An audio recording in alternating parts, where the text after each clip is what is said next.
Today, August 16th, the word is resonance. If you're into etymology, like, do your thing with that, resonance. But I put out my tarot cards. One of the things tarot readers love to say, if this resonates, if this resonates. And so it's a word sometimes. What does that mean for you? So resonate, but resonance.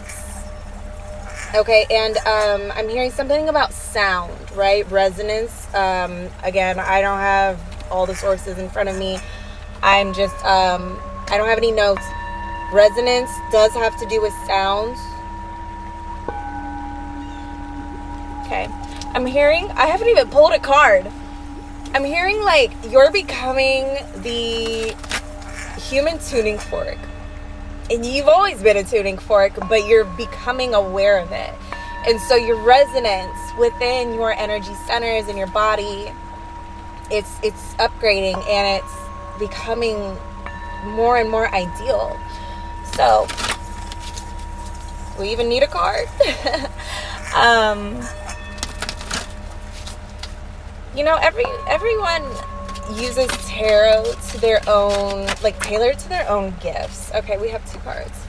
But some people are like, oh, well, I just, I can't let a tarot card tell me about who I am or this and that. And it's like, okay, if that's how you see it, I mean, with all respect, don't do that. I don't necessarily do that. But when I'm intentionally, and that's a key word, intentionally either giving a message, I like the framework, I like the tool. There's a 7777 across the parking lot that was like, don't skip this, because I get ideas all day long.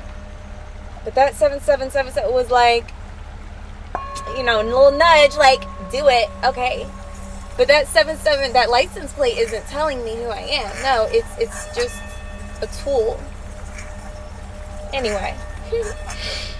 Okay. What is this?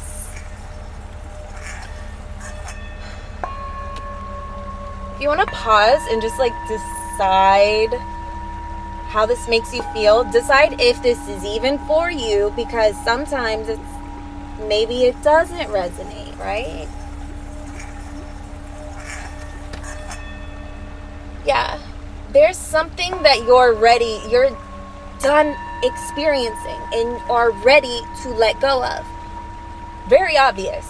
But even if you've been ready to let go, you're like, I thought I let this go.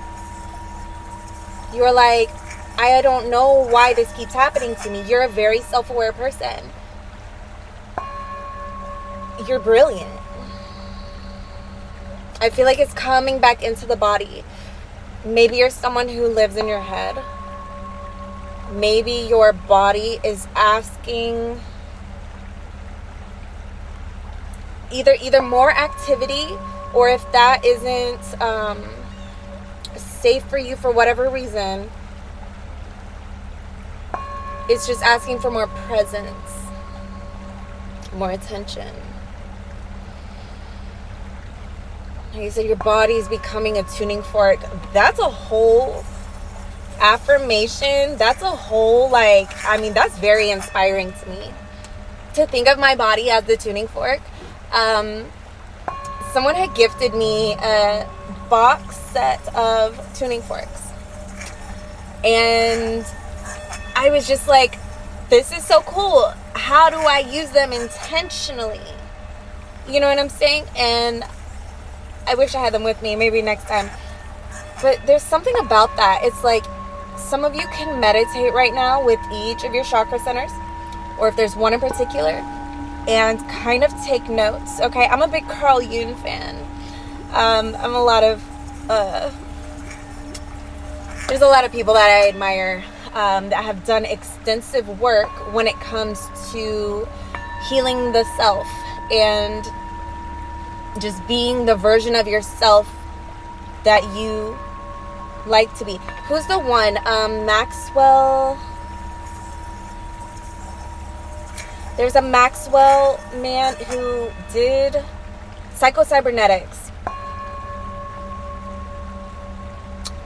rewatch this, take notes, pull what resonates.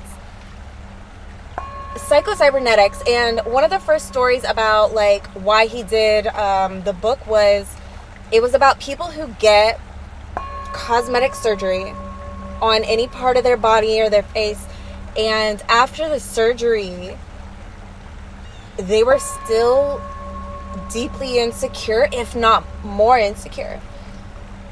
And because they kept looking for something outside of themselves, or they were so convinced that something outside of themselves would give them that whole feeling, like something's missing. I know my life would be so better with this or with whatever. And then they felt worse when it didn't. And so some of you, because why, it's a psychological thermostat. And when you become aware of that psychological thermostat, it changes everything. And I'm all for cosmetic surgery. I think you should look amazing and feel amazing. You know what I'm saying? And all of that is totally subjective. How do you feel when you see your reflection, when you look in the camera? That matters. But it's not the priority thing that matters. What matters is, again, that internal thermostat that tells you what you're worth, that tells you how amazing you are, that tells you that you are enough, that tells you all the things. Because that's a key. That's a major key. I don't want to keep repeating myself, so 7 minutes?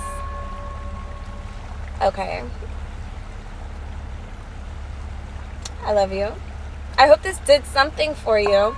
But it's clear that whoever this was for, it's been something that you are like, this makes me feel agonizing. I want to run away from this. Okay, I understand, but it's following you. And the best advice I can give you is to designate a moment of stillness and listen to that. What is it? What is it? Okay, and then what's underneath that? Do that a couple times and get a little bit deeper. This may or may not be for you, but I am hearing mother wound.